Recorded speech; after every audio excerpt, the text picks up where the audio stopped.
have some of my grandparents from the 1800s. They're the Freemans. You have some of the Lightfoot, the Mitchells, the Webbs, the Grahams, Pierces, Boones. This is our chi, our sacred burial ground. These are places that a lot of us take for granted.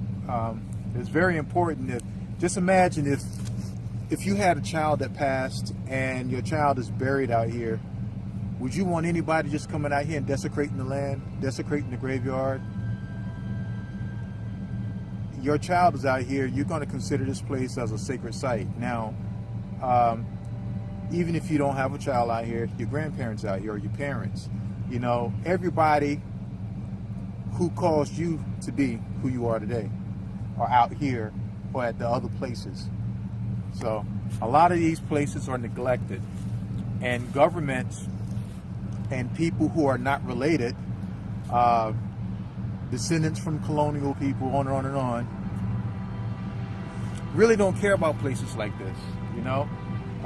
They trash it. Some places they bulldoze.